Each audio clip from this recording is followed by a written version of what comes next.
नमस्कार फ्रेंड्स, आप देख रहे हैं वत्स सुभाष और मैं हूं मुकेश वत्स। आप जिस भी नोड से देखिए, ट्रू नोड से या मीन नोड से, राहु अश्विनी नक्षत्र में प्रवेश कर चुके हैं। पिछले वीडियो में मैंने बहुत ही डिटेल में राहु के अश्विनी नक्षत्र में आने के मतलब क्या है उसके विषय में हमने चर्चा की है। सारे इंपॉर्टेंट डेट्स मैंने बताए हैं और बहुत ही सिंपल रेमेडीज मैंने बताया है पिछले वीडियो में, जिसको करके आप राहु के अश्विनी में प्रवेश करने पर क्या दुष्प्रभाव हो सकते हैं उससे आप बच सकते हैं। बहुत सारे लोगों ने कहा कि इसका हर राशि हर नक्षत्र पर क्या प्रभाव पड़ेगा, उसका एक अलग से वीडियो दीजिए। तो आज के इस वीडियो में आपके नक्षत्र के अनुसार, आपकी राशि के अनुसार राहु के इस ट्रांजिट का क्या असर आप पर पड़ेगा, इसकी चर्चा हम लोग आज करेंगे। इसलिए ये एक इंपॉर्टेंट वीडियो है, इसको लास्ट तक अवश्य देखिएगा। मेरे चैनल को आपने अभी तक सब्सक्राइब नहीं किया है तो करके बगल के बेल आइकन को दबा लीजिएगा। फ्रेंड्स, हम सभी लोगों को मालूम है कि जब भी कोई इंपॉर्टेंट प्लैनेट किसी नक्षत्र में इनग्रेस करता है तो उसका अलग अलग असर नक्षत्रों के हिसाब से भी हम लोगों पर पड़ता है।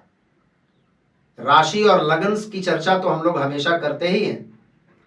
राहु जब मेष राशि में प्रवेश किए थे उस समय भी मेष राशि और लग्न वालों के लिए क्या प्रभाव होगा इसका, उसका हमने एक अलग से वीडियो बनाया था। उस वीडियो का लिंक भी मैं डिस्क्रिप्शन सेक्शन में दे दूंगा, ताकि राशि और लगन के अनुसार वाला वीडियो आपने यदि नहीं देखा है तो देख लीजिएगा। आज के इस वीडियो में सिर्फ और सिर्फ नक्षत्रों के हिसाब से चर्चा होगी। हम सभी लोगों को मालूम है तारा सिद्धांत के बारे में। तारा सिद्धांत के अनुसार हम चर्चा करेंगे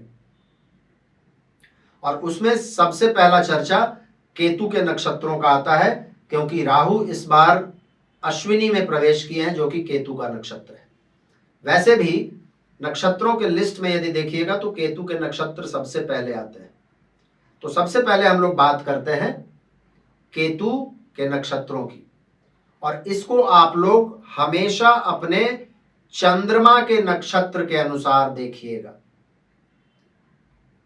और डीप में जाना चाहते हैं तो अपने सूर्य के नक्षत्रों के अनुसार भी इसको देख सकते हैं।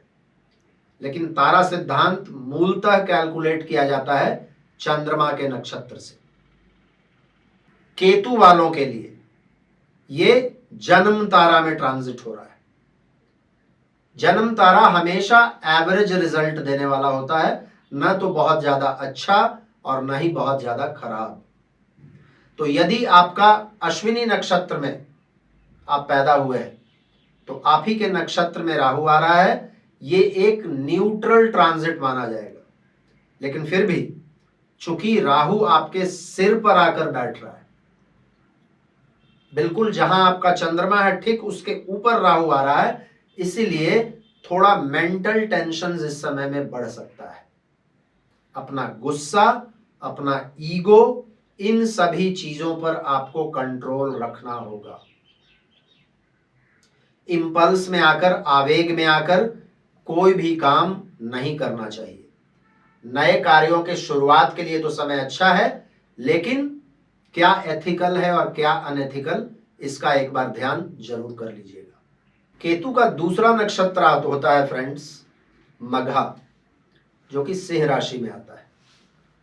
यदि आप में से कोई भी मघा नक्षत्र में पैदा हुआ है तो ये राहु आपके 9th हाउस में जन्म तारा में है, कर्म सीरीज में है। तो कैरियर से रिलेटेड डेवलपमेंट्स ये राहु आप लोगों को देगा। चूंकि 9th हाउस में जन्म तारा में राहु है, इसलिए लंबी यात्राओं का योग ये बना सकता है।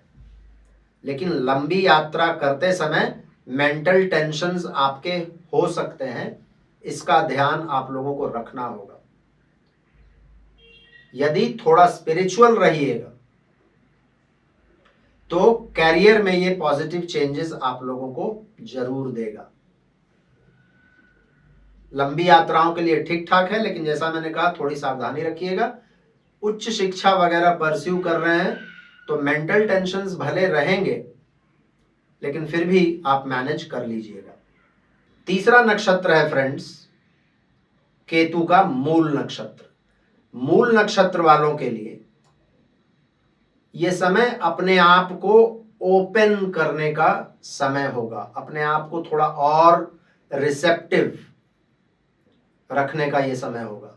यह समय होगा माहौल में अपने आप को एडजस्ट करने का, स्पिरिचुअलिटी को अपने लाइफ में जागृत करने के लिए भी ये पीरियड बहुत अच्छा पीरियड है।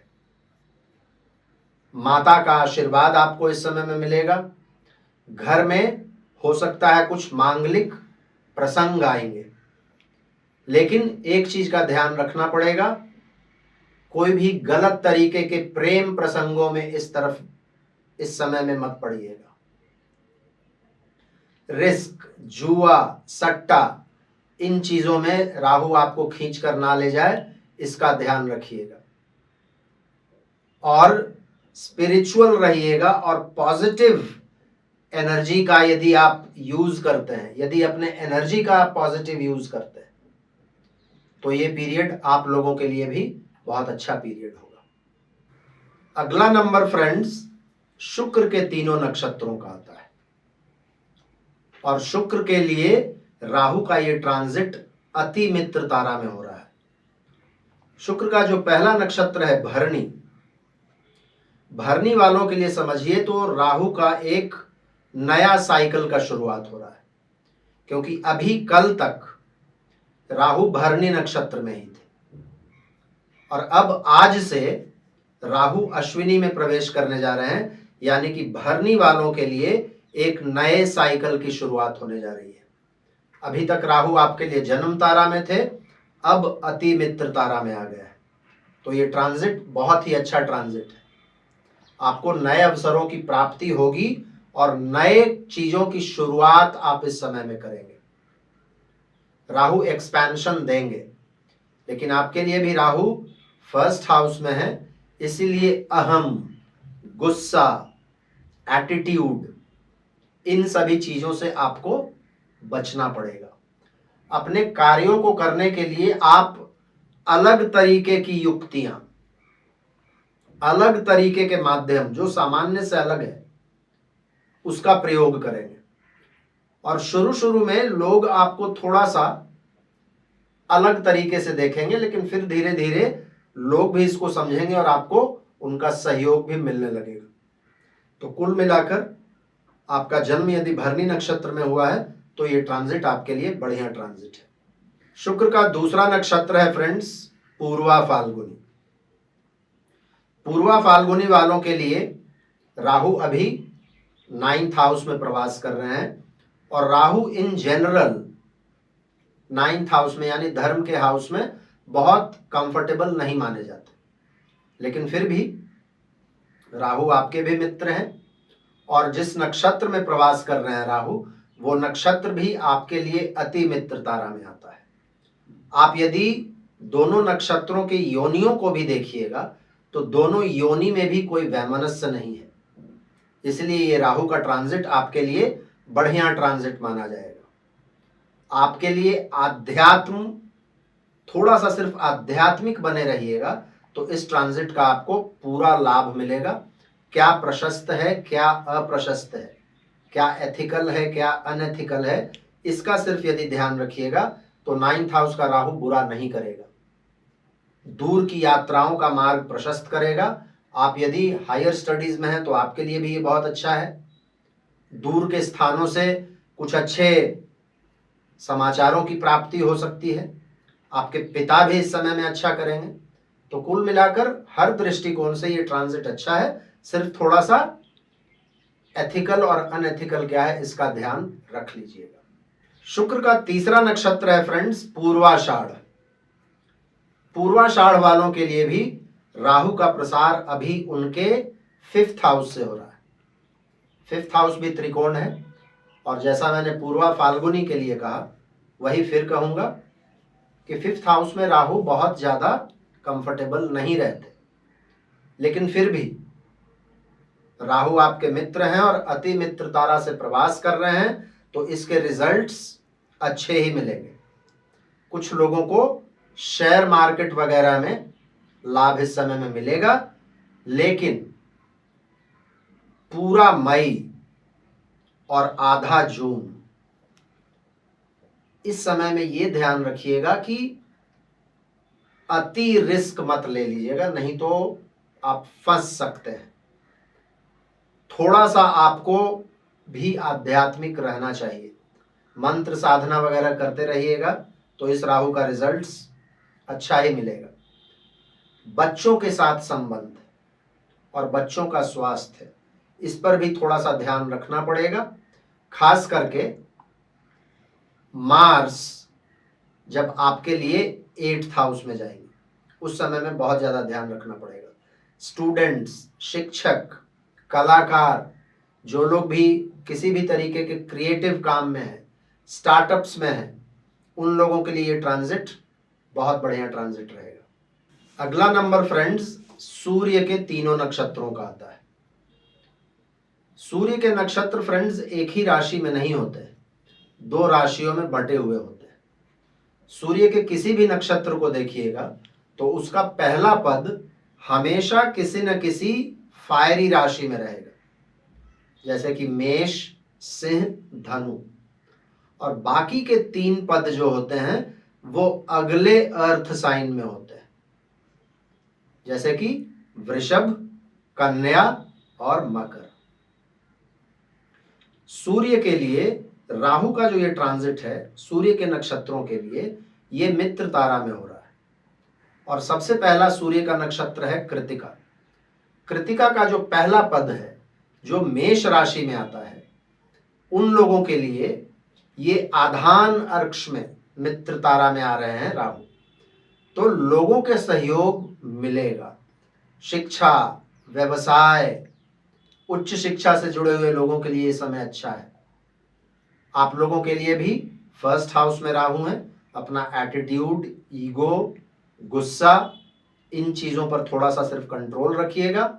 गलत रास्तों पर चलने के लिए राहु आपको प्रेरित ना करे, और विशेषकर ग्रहण के समय में ध्यान यदि रखिएगा तो ये ट्रांजिट आप लोगों के लिए भी बढ़िया ट्रांजिट है।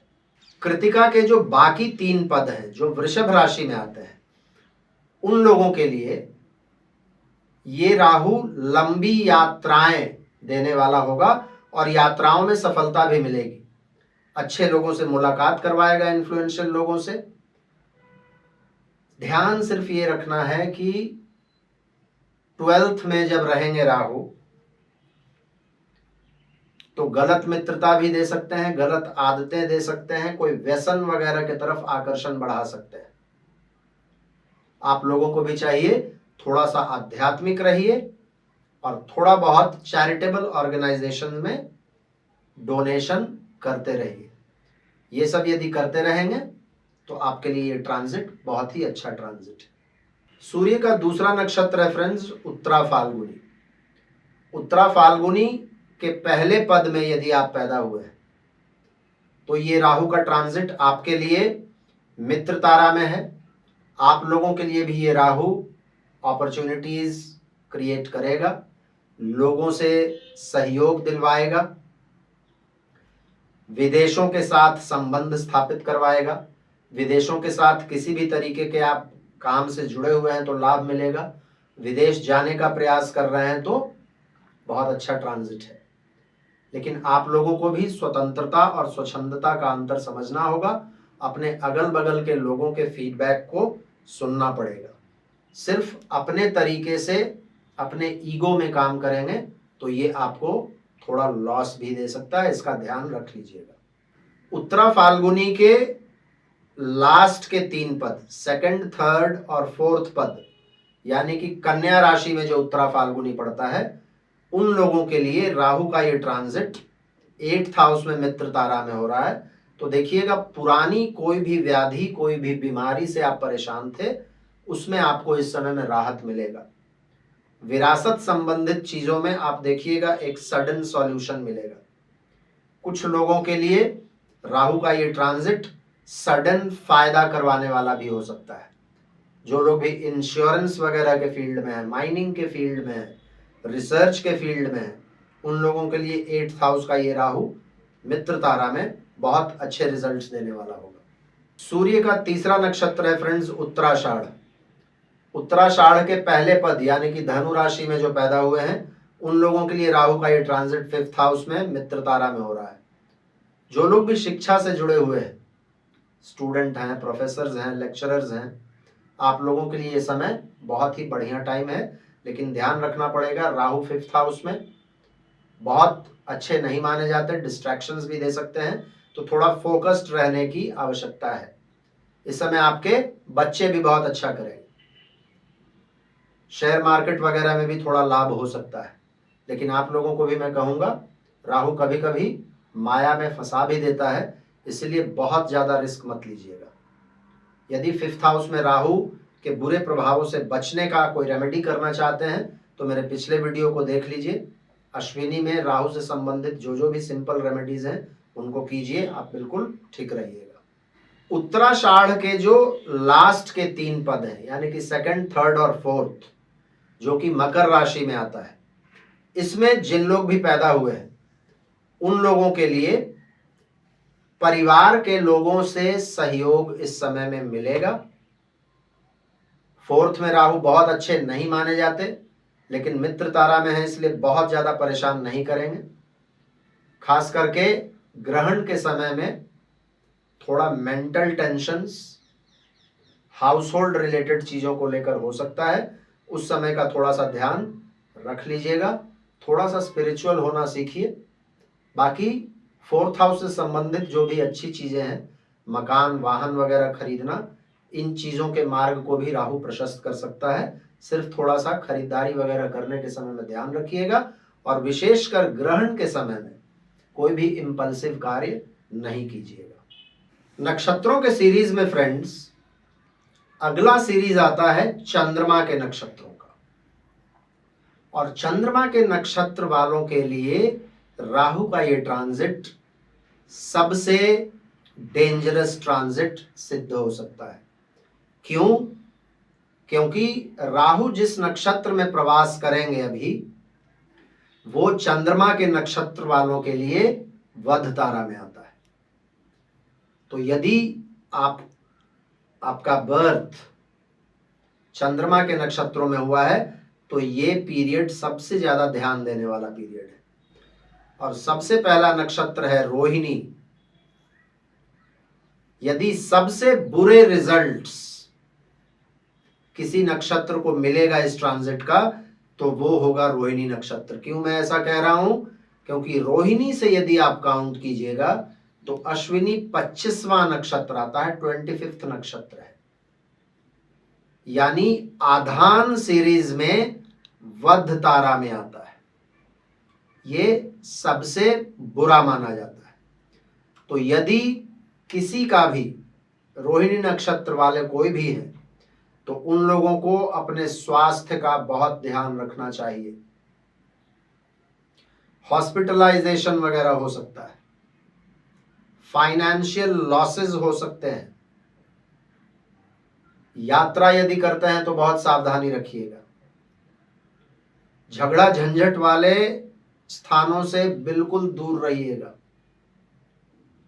मेडिटेशन करते रहिएगा, थोड़ा बहुत डोनेशन करते रहिए, ठीक रहिएगा। पिछले वीडियो में मैंने बहुत सिंपल रेमेडीज बताए हैं, उन रेमेडीज को आप करते रहेंगे तो ज्यादा परेशानी नहीं होगी। दूसरा नक्षत्र है फ्रेंड्स हस्त नक्षत्र। हस्त नक्षत्र के लिए ये कर्मार्क्ष सीरीज में वध तारा में है ये। और हस्त नक्षत्र के लिए यदि देखिएगा तो योनि दोष भी होता है। क्यों योनि दोष होता है? क्योंकि अश्विनी नक्षत्र का योनि क्या है? अश्व यानी कि घोड़ा। और हस्त का योनि क्या है? महिष यानी कि भैंस। दोनों बिल्कुल कंपैटिबल नहीं है, इसको योनि दोष कहा जाता है। तो स्ट्रेस वाला ये समय है, एक्सीडेंट होने की संभावनाएं बढ़ सकती हैं, स्वास्थ्य का बहुत ध्यान रखना चाहिए।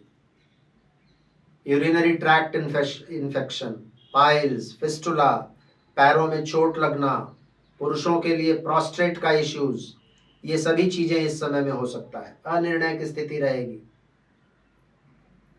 इन चीजों से बचने के लिए मां दुर्गा की उपासना, और पिछले वीडियो में मैंने बहुत सिंपल सिंपल रेमेडीज बताए हैं, वो कीजिएगा। चंद्रमा का तीसरा नक्षत्र है फ्रेंड्स श्रवण नक्षत्र। जन्मार्क्ष सीरीज में वध तारा में श्रवण आता है। 4th हाउस में रहेंगे राहु अश्विनी में, घर में क्लेश की संभावनाएं बढ़ जाती है। माता के स्वास्थ्य में परेशानी आ सकता है या माता के साथ संबंध खराब हो सकता है। इस समय में घर पर यदि कोई भी मांगलिक कार्य प्लान कर रहे हैं तो ध्यान रखिएगा कि विधि व्यवस्था, प्लान्स, इन चीजों को कई बार सोच समझकर फिर काम कीजिएगा, नहीं तो उसमें भी विघ्न बाधा आ सकता है। जो लोग भी हार्ट पेशेंट्स हैं, ब्लड प्रेशर वगैरह का शिकायत है, उन लोगों को इस समय में बहुत सतर्कता रखनी होगी। घर वगैरह खरीदने का यदि डिसीजन ले रहे हैं तो बहुत सावधानी से लीजिएगा, नहीं तो फंसने की नौबत आ सकती है। सिंपल रेमेडीज मैंने पिछले वीडियो में बताया है, डिस्क्रिप्शन सेक्शन में लिंक दिया हुआ है, उसको यदि करते रहिएगा तो ठीक रहिएगा। नक्षत्रों में फ्रेंड्स अगला नंबर मंगल के तीनों नक्षत्रों का आता है। और आप लोगों को पता होगा मंगल के जो नक्षत्र होते हैं वो भी इक्वली 2 राशियों में बंटे हुए होते हैं। 4 पदों में से 2 पद एक राशि में होता है और 2 पद अगली राशि में होता है। पहले 2 पद हमेशा अर्थ साइंस में होते हैं और लास्ट के 2 पद हमेशा एयर साइन में होते हैं। और मंगल के जो तीनों नक्षत्र हैं उनके लिए राहु का ये ट्रांजिट साधक तारा में हो रहा है, इसलिए अच्छा है। सबसे पहला नक्षत्र है मंगल का मृगशिरा।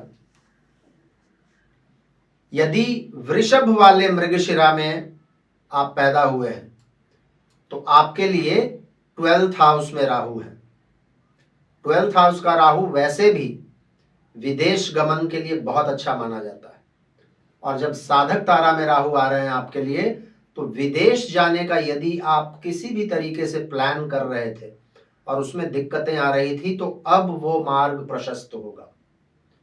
किसी भी तरीके के विदेशों के साथ आपके संबंध हैं, आप यदि एक्सपोर्ट इंपोर्ट में हैं, आप यदि मल्टीनेशनल कॉरपोरेशंस में काम करते हैं तो आप लोगों के लिए ये बड़ा अच्छा पीरियड है। लेकिन फिर भी 12th हाउस में राहु है तो गलत अनैतिक कार्यों से थोड़ा सा बचना चाहिए, थोड़ा सा स्पिरिचुअल रहना चाहिए। मृगशिरा के यदि लास्ट के 2 पदों में आप पैदा हुए हैं तो आपके लिए भी ये बहुत अच्छा पीरियड है, क्योंकि साधक तारा में आ रहे हैं राहु। तो आप यदि मार्केटिंग में हैं, नेटवर्क मार्केटिंग में हैं, किसी भी तरीके के ऐसे काम में है जिसमें ग्रुप एक्टिविटी इन्वॉल्व है, तो आप लोग बहुत अच्छा करेंगे।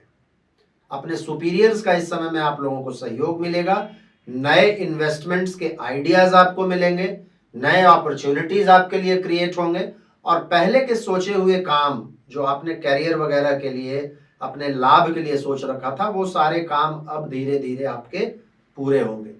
तो आपके लिए भी ये ट्रांजिट बहुत ही अच्छा ट्रांजिट है। मंगल का सेकंड नक्षत्र है फ्रेंड्स चित्रा। चित्रा वालों के लिए जो पहले 2 पद में पैदा हुए हैं 8th हाउस में है। 8th हाउस में राहु, जो लोग भी रिसर्च में हैं, माइनिंग में हैं, इंश्योरेंस में हैं, उन लोगों के लिए राहु अच्छे हैं। वैसे तो 8th के राहु अच्छे नहीं माने जाते, लेकिन साधक तारा में है तो आप पहले से किसी भी तरीके के साधना में थे, ऑकल्ट साइंसेस वगैरह का आप प्रयास कर रहे थे सीखने का, मंत्र साधना, तंत्र विद्या, हीलिंग, इन सभी चीजों के लिए ये विशेष लाभकारी समय है।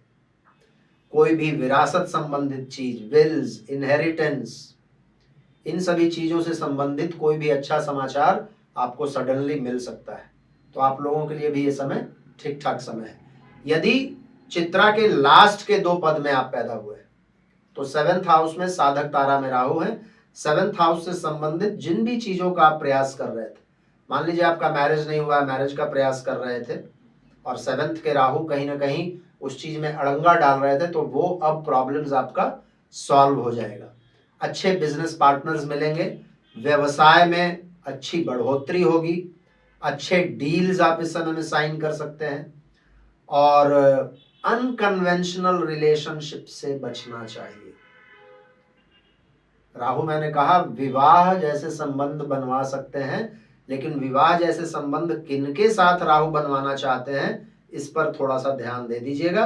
बाकी ये ट्रांजिट आपके लिए बढ़िया ट्रांजिट है। मंगल का लास्ट नक्षत्र है फ्रेंड्स धनिष्ठा, जिसके 2 पद आते हैं मकर राशि में। मकर राशि में यदि धनिष्ठा में आप पैदा हुए हैं तो आपके लिए घरेलू सुखों में वृद्धि करवाने वाला ये राहु होगा। सुख संसाधनों को जुटाने का प्रयास आप इस समय में करेंगे, उसमें आपको सफलता मिलेगी। माता जी के साथ संबंध अच्छे होंगे। आपकी कुंडली एवं ट्रांजिट में मंगल के अनुसार, यानी कि मंगल के पोजीशन के अनुसार, आपके महादशा और आपके अंतरदशा के अनुसार यदि मान लीजिए ये फेवर कर रहा है तो कुछ लोग इस समय में घर भी खरीद सकते हैं, अपना घर चेंज कर सकते हैं, प्रॉपर्टी का लाभ आपको मिल सकता है। लेकिन राहु वहां है, इसीलिए थोड़ा बहुत टेंशन हो सकता है। जब भी कोई प्रॉपर्टी वगैरह खरीदिए, वाहन खरीदिए, तो हर चीज को पूरे तरीके से देखकर जांच कर खरीदिए, क्योंकि सुख के स्थान पर अग्रेसिव प्लैनेट बहुत अच्छा नहीं होता, लेकिन फिर भी चूंकि अच्छा तारा में है इसलिए अच्छे रिजल्ट्स मिलेंगे।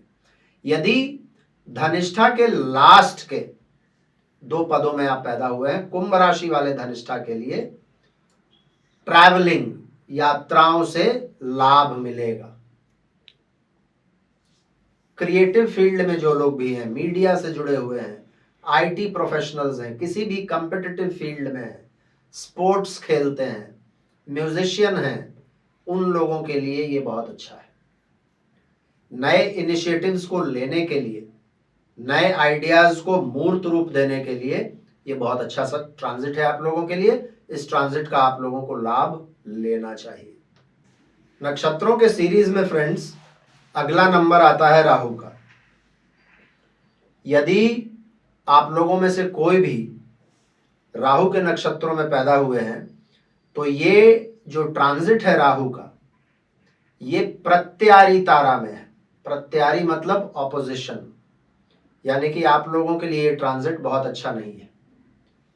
राहु का पहला नक्षत्र है आर्द्रा। यदि आपका जन्म आर्द्रा में हुआ है तो 11th हाउस में राहु प्रत्यारी तारा में रहेंगे। जो भी फाइनेंशियल इन्वेस्टमेंट्स वगैरह आपके हैं उसमें परेशानियां आ सकती हैं। कोई फ्रेश इन्वेस्टमेंट इस समय में यदि करना चाहते हैं तो उस पर बहुत ध्यान दीजिएगा। अपने मित्रों से और अपने सुपीरियर्स से थोड़ी सतर्कता रखनी होगी। हो सकता है उन्हीं लोगों से आपको अपोजिशन मिले या यही लोग आपके कार्यों में रोड़ा डालें। राहु के अश्विनी में आने पर मैंने बहुत सिंपल रेमेडीज अपने पिछले वीडियो में बताया हुआ है, उस वीडियो को एक बार देख लीजिएगा और उन छोटे छोटे रेमेडीज को आप करते रहिएगा, बिल्कुल ठीक रहिएगा। शांति से यदि रहेंगे तो ऑपोजिशन आराम से आप टाल पाएंगे। तो सबसे इंपॉर्टेंट है 11th में राहु है, इंपल्सिव काम मत कीजिएगा तो बहुत चीज अपने आप सॉल्व हो जाएगा। सेकंड नक्षत्र राहु का है स्वाति। स्वाति वालों के लिए प्रत्यारी तारा में राहु आ रहे हैं 7th हाउस में। जो लोग भी बिजनेस में हैं, जो लोग भी शादीशुदा हैं, जो लोग भी शादी करना चाह रहे हैं, जो लोग भी घर में कोई मांगलिक कार्य करना चाह रहे हैं, ये सभी लोग सतर्क रहें।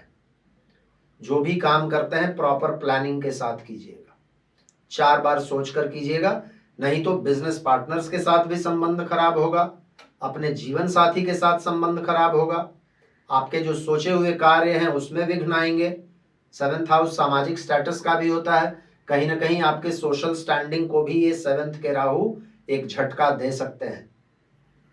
अपने ही किसी बात या किसी एक्शन के वजह से आपकी बदनामी भी हो सकती है, तो इसका ध्यान रख लीजिएगा। थर्ड नक्षत्र फ्रेंड्स राहु का शतभिषा है। यदि आप शतभिषा में पैदा हुए हैं तो ये ट्रांजिट थर्ड हाउस से हो रहा है और प्रत्यारी तारा से हो रहा है। ऐसे किसी भी स्थान से बचिएगा जहां झगड़ा झंझट चल रहा हो, जहां किसी डिस्प्यूट में आपके फंसने की चांसेस हो, वैसे जगह में बिल्कुल मत जाइएगा। अति बहादुरी बिल्कुल मत दिखाइएगा। यात्राएं यदि करनी पड़े तो यात्राओं में सावधानी रखिएगा। पड़ोसियों से, छोटे भाई बहनों के साथ किसी भी तरीके के वाद विवाद में मत पड़िएगा। पिछला वीडियो जिसमें मैंने रेमेडीज बताए हैं उस वीडियो को देख लीजिए। छोटे छोटे रेमेडीज हैं, सिंपल रेमेडीज हैं, उनको करते रहिए, राहु के बुरे प्रभावों से बचे रहिएगा। नक्षत्रों के सीरीज में फ्रेंड्स अगला नंबर है जुपिटर का। जुपिटर के बारे में आप लोगों को पता होगा, जुपिटर के किसी भी नक्षत्र के पहले 3 पद किसी भी वायु प्रधान राशि में होते हैं और लास्ट का जो एक पद होता है वो वाटरी राशि में होता है।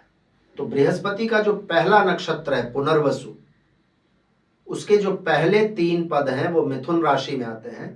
उन लोगों के लिए ये ट्रांजिट बहुत ही अच्छा ट्रांजिट है। खास करके नेटवर्क सर्कल, अपने सुपीरियर्स, अपने फ्रेंड्स, इन लोगों का सहयोग मिलेगा और इन लोगों के सहयोग के वजह से आप अच्छा करेंगे। नए अपॉर्चुनिटीज के दरवाजे खुलेंगे। आप स्टूडेंट हैं तो, काम करते हैं, प्रोफेशनल हैं, बिजनेस में हैं, सभी के लिए नए अपॉर्चुनिटीज मिलेंगे। इन्वेस्टमेंट्स का अच्छा मोल मिलेगा। कुल मिलाकर 11th हाउस में ये ट्रांजिट आप लोगों के लिए हो रहा है। ये बहुत ही अच्छा ट्रांजिट। पुनर्वसु का जो लास्ट पद है जो कर्क राशि में आता है, उनके लिए ये 10th हाउस में राहु है। 10th हाउस के राहु यदि अच्छे तारा में बैठे हुए हों तो बहुत अच्छे रिजल्ट्स देते हैं। आप किसी भी तरीके के प्रोफेशन में, बिजनेस में, जॉब में हैं तो आपके लिए ये बढ़िया पीरियड है। नए अपॉर्चुनिटीज तो क्रिएट होंगे ही। कुछ लोगों को हो सकता है प्रमोशंस मिल जाए, कुछ लोगों को हो सकता है मनचाहा ट्रांसफर मिल जाए, सैलरी रेज मिल जाए। जो लोग भी एडमिनिस्ट्रेटिव सर्विस में हैं, जो लोग भी राजनीति में हैं, जो लोग भी सरकारी कामकाज में हैं, ये सभी लोग बहुत अच्छा करेंगे। जुपिटर का सेकंड नक्षत्र है फ्रेंड्स विशाखा, जिसके पहले 3 पद तुला राशि में आते हैं और 7th हाउस में ये राहु का ट्रांजिट हो रहा है। 7th हाउस में एक बढ़िया तारा में जब राहु रहेंगे तो बिजनेस वगैरह में जो लोग हैं वो लोग काफी अच्छा करेंगे। बिजनेस में एक्सपेंशन मिलेगा उन लोगों को। एक बैग लाभ की संभावना, अच्छे डील्स मिल जाना, बिजनेस पार्टनर्स या स्पाउस के साथ आपका काम, आपका संबंध, ये सभी चीजों के लिए बहुत अच्छा है। विशाखा में यदि केतु रहते तो शायद बात नहीं बनती, लेकिन अभी केतु विशाखा में नहीं है और राहु आपके लिए 7th हाउस में है और एक अच्छे तारा में है, तो बिजनेस के लिए ये बहुत अच्छा है। इसके बाद विशाखा का एक पद जो वृश्चिक राशि में आता है, उन लोगों के लिए हेल्थ वाइज ये बहुत अच्छा ट्रांजिट है। आप लोगों को भी सडन अच्छे न्यूज मिल सकते हैं, लेकिन मार्च अप्रैल के समय में स्वास्थ्य संबंधित चिंताएं भी बढ़ सकती हैं, थोड़ा सा ध्यान रखिएगा। स्पिरिचुअलिटी को थोड़ा सा बढ़ाइएगा। वैसे भी स्पिरिचुअलिटी में ये जो प्लेसमेंट है ये आपको काफी मदद करने वाला है, तो इन चीजों का सिर्फ आप ध्यान रख लीजिएगा तो ये ट्रांजिट अच्छा ट्रांजिट है। जुपिटर का जो लास्ट नक्षत्र है उसमें पूर्वा भाद्रपद के पहले 3 पद कुंभ राशि में आते हैं। छोटी यात्राओं के लिए, नए पराक्रम के लिए, नए इनिशिएटिव्स के लिए, कॉम्पिटिटिव एग्जाम्स में जो बैठना चाहते हैं उन लोगों के लिए, ऐसे सभी लोगों के लिए ये बहुत ही बढ़िया है। वही यदि मीन वाले पूर्वा भाद्रपद में आप पैदा हुए हैं तो ये सेकंड हाउस में राहु आप लोगों के लिए आ रहे हैं और अच्छे तारा में है। तो सेकंड हाउस का मतलब आपके रिलेशंस, सेकंड हाउस का मतलब आपके फाइनेंसेस, फाइनेंशियल रिस्ट्रक्चरिंग का ये समय है, फाइनेंशियल वृद्धि का ये समय है। आप जो भी फाइनेंस से रिलेटेड चीजें हैं, चाहे तो वो आपका बैंक अकाउंट हो, चाहे तो आपके शेयर्स हो, चाहे तो आपका इंश्योरेंस हो, इन सभी चीजों को रिस्ट्रक्चर कीजिएगा, इसमें आपको मदद मिलेगी और लाभ होगा। संबंधियों के साथ आपके संबंध भी अच्छे होंगे। सिर्फ ध्यान ये रखिएगा, सेकंड हाउस में राहु है, अपने स्पीच का थोड़ा सा ध्यान रख लीजिएगा, अपने दांतों के सेहत का ध्यान रखिएगा, अपने आंखों का ध्यान रखिएगा, इन चीजों का ध्यान रख लीजिएगा। तो सेकंड हाउस में एक अच्छे तारा में राहु आपको अच्छे रिजल्ट्स देने वाले हैं। इसके बाद फ्रेंड्स नंबर आता है शनि का। शनि के तीनों नक्षत्रों के लिए राहु का ये ट्रांजिट विपत तारा में आता है। विपत का मतलब ही होता है दिक्कतें, परेशानियां। तो ये ट्रांजिट शनि के तीनों नक्षत्रों के लिए बहुत अच्छा नहीं माना जाएगा। आप लोगों का यदि पुष्य नक्षत्र है तो 10th हाउस में विपत तारा में राहु आएंगे। वैसे तो 10th हाउस में राहु बहुत अच्छे माने जाते हैं, लेकिन विपत तारा में रहेंगे तो 10th हाउस से संबंधित परेशानियां आप फेस कर सकते हैं। कंपटीशन बढ़ेगा, वर्क प्लेस पर चुनौतियां बढ़ेंगी। राहु बहुत इंपल्सिव होता है। इस समय में अपने क्रियाकलापों का ध्यान रखिएगा, अपने एटीट्यूड का ध्यान रखिएगा, नहीं तो क्या होगा, वर्क प्लेस पर लॉसेस हो सकते हैं, आपकी अवनति हो सकती है, कुछ लोगों की नौकरी भी जा सकती है। वर्क प्लेस पर मानसिक अशांति वैसे ही आपका बहुत ज्यादा बढ़ा हुआ रहेगा, तो काम एंड कंपोज्ड रहने की आवश्यकता है, नहीं तो फिर दिक्कतें हो सकती हैं। रेमेडीज पिछले वीडियो में जाकर देख लीजिए, बहुत सिंपल रेमेडीज मैंने बताया है, वो करते रहिएगा तो आप ठीक रहिएगा। शनि का सेकंड नक्षत्र है फ्रेंड्स अनुराधा। अनुराधा वालों के लिए रोग, ऋण और दुश्मन, इससे सावधानी रखनी होगी। कोर्ट कचहरी का यदि कोई मामला आपका पहले से चला आ रहा है तो वो हो सकता है आपके फेवर में ना जाए, या कोर्ट कचहरी का मामला नहीं भी चल रहा है तो कम से कम अपने एटीट्यूड का ध्यान रखिएगा। कहीं ऐसा ना कि आप नया कोई फ्रेश कोर्ट कचहरी का मामला आप स्वयं से क्रिएट कर लें, इसका ध्यान रखना होगा।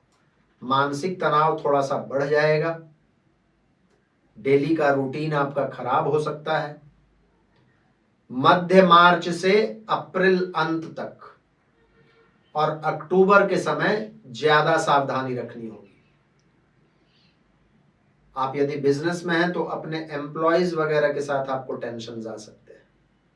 एक ही सलाह होगी, वर्क प्लेस पर काम एंड कंपोज रहिए, अपने सबऑर्डिनेट्स के साथ ज्यादा वाद विवाद में मत पड़िए। शनि का तीसरा नक्षत्र उत्तरा भाद्रपद, आधान अर्क में विपत तारा। पारिवारिक क्लेश एवं तनाव ये राहु पैदा कर सकता है सेकंड हाउस में बैठकर। फाइनेंशियल प्रेशर्स आपके ऊपर क्रिएट कर सकता है। याद रखिएगा, अप्रैल के बाद गुरु चांडाल योग भी बन रहा है। इस समय में कोई भी फाइनेंशियल रिस्क मत लीजिएगा, किसी को भी पैसा वगैरह देने का काम मत कीजिएगा, नहीं तो पैसा वापस आने में दिक्कत होगी। अपने स्पीच का बहुत ध्यान रखिएगा, नहीं तो इसके वजह से लोगों के साथ संबंध खराब हो सकते हैं। फूड पॉइजनिंग वगैरह का हो सकता है केस। गर्मी का महीना रहेगा, उसके बाद बारिश का समय आ जाएगा। अपने फूड हैबिट्स का बहुत ध्यान रखना है इस समय में। पिछले वीडियो के रेमेडीज वाले सेक्शन में जाकर मैंने बहुत सिंपल रेमेडीज बताए, उनको आप यदि करते रहेंगे तो आप बिल्कुल ठीक रहेंगे। तारा सिद्धांत में फ्रेंड्स सबसे लास्ट में आता है बुध का नक्षत्र। बुध के नक्षत्र में जो भी पैदा हुए हैं उन लोगों के लिए ये ट्रांजिट संपत तारा में आता है, यानी कि ये बढ़िया ट्रांजिट है। बुध में जो सबसे पहला नक्षत्र है अश्लेषा, अश्लेषा वालों के लिए राहु का ये अश्विनी में ट्रांजिट बहुत ही अच्छा फल देने वाला होगा। 10th हाउस में राहु संपत तारा में रहेंगे तो बहुत सारे लोगों के लिए कैरियर के लिए ये टर्निंग पॉइंट सिद्ध हो सकता है। कुछ लोगों को नए अवसरों की प्राप्ति होगी, नए बिजनेस डील्स, जो लोग प्रोफेशनल्स हैं उन लोगों को नए कस्टमर्स की प्राप्ति, अपॉर्चुनिटीज के लिए ये बहुत अच्छा समय है। धन प्राप्ति के लिए ये बहुत अच्छा समय है। वर्क प्लेस पर लोगों का सहयोग भी आपको मिलेगा और वर्क प्लेस पर बहुत अच्छा एक्सपेंशन भी होगा। सिर्फ ध्यान इस बात का रखिएगा कि राहु 10th हाउस में आपको वर्क के मामले में इतना अग्रेसिव ना बना दे कि आप अपने गोल्स को अचीव करने के लिए शॉर्टकट्स का सहारा लीजिए और येन केन प्रकारेण किसी भी तरीके से अपने गोल को फुलफिल करने का प्रयास कीजिए। ऐसा करेंगे तो बाद में इसके गलत रिजल्ट्स मिलेंगे। बाकी जो लोग भी लोक सेवा में है, पब्लिक कॉन्टैक्ट के कार्यों में है, राजनीति में है, गवर्नमेंट सर्वेंट है या फिर बिजनेस, प्रोफेशन, जॉब, किसी भी फील्ड में है, उन सभी लोगों के लिए ये ट्रांजिट एक बहुत ही अच्छा ट्रांजिट है। बुध का दूसरा नक्षत्र है फ्रेंड्स ज्येष्ठा। ज्येष्ठा वालों के लिए भी ये बहुत बढ़िया गोचर है। कर्मा सीरीज में संपत तारा में आ रहे हैं राहु। आपने जो भी पहले कर्म किए हैं उनका सकारात्मक फल अब मिलेगा। 6th हाउस में राहु एक बहुत ही अच्छे तारा में बैठे हुए हैं तो रोग, ऋण, दुश्मन, इन सभी चीजों का आप नाश करेंगे, इन सभी चीजों पर आप विजय प्राप्त करेंगे। पुराने लोन्स को आप चुकाना चाहते हैं तो आपको सफलता मिलेगी। नए लोन्स प्राप्त करने के लिए बढ़िया टाइम है। अपने कंपटीशन पर विजय प्राप्त करेंगे। किसी भी तरीके का पुराना एलिमेंट्स, पुराने रोग वगैरह हैं आपको, तो उसका भी समाधान इस समय में बहुत अच्छा मिलेगा। नए अपॉर्चुनिटीज मिलेंगे, अपने साथ काम करने वाले लोगों का भरपूर सहयोग मिलेगा और आमदनी के लिए इनकम में वृद्धि का ये समय है। बुध का लास्ट नक्षत्र है फ्रेंड्स रेवती नक्षत्र। रेवती नक्षत्र वालों के लिए भी राहु संपत तारा में है, जन्मार्क्ष में, यानी कि जन्म सीरीज में संपत तारा में। फाइनेंशियली स्ट्रांग होने का समय है, आमदनी में बढ़ोतरी होगी। इस समय में आप अपने फाइनेंसेस को रीस्ट्रक्चर करने का प्रयास करेंगे और फाइनेंशियली आप लोगों की मदद भी करेंगे इस समय में। ध्यान सिर्फ ये रखिएगा 2nd हाउस का राहु कहीं आपके स्पीच में एक अग्रेशन ना ला दे जिसके वजह से लोगों के साथ आपके संबंध खराब ना हो जाए। यदि पैसों का लेन देन किसी के साथ करते हैं तो बहुत सोच समझ कर कीजिएगा, नहीं तो इसके वजह से भी संबंध आपके खराब हो सकते हैं। बाकी 2nd हाउस में संपत तारा में राहु का प्रवास फाइनेंसेस के लिए, रेवती वालों के लिए बहुत ही अच्छा ट्रांजिट है। ये था फ्रेंड्स तारा सिद्धांत के अनुसार राहु का ये ट्रांजिट आपको किस तरीके का रिजल्ट देगा। इसमें एक ही राशि में आप देखिएगा तो अलग अलग रिजल्ट्स मिलते हैं। इसको हमेशा अपने चंद्रमा के नक्षत्र से देखा कीजिए, अपने सूर्य के नक्षत्र से भी आप देख सकते हैं। पिछला वीडियो जिसमें मैंने रेमेडीज बताया है वो मैं डिस्क्रिप्शन सेक्शन में लिंक में दे रहा हूं। उस वीडियो को आपने यदि नहीं देखा है तो एक बार देख लीजिएगा। और जो भी छोटे छोटे मैंने आप लोगों को सावधानियां बताई हैं उनको यदि देखते रहिएगा, उनको यदि करते रहिएगा तो ये ट्रांजिट भी अच्छे से आपका निकल जाएगा। मुझे उम्मीद है आप लोगों को यह वीडियो अच्छा लगा होगा। यदि वीडियो अच्छा लगा हो तो इसको लाइक कर लीजिएगा, ज़्यादा से ज़्यादा लोगों के बीच में शेयर कर लीजिएगा। आज के लिए बस इतना ही। फिर से मिलते हैं हम लोग अगले किसी वीडियो में किसी और विषय के साथ। तब तक के लिए बहुत बहुत धन्यवाद। हर हर महादेव। भारत माता की जय।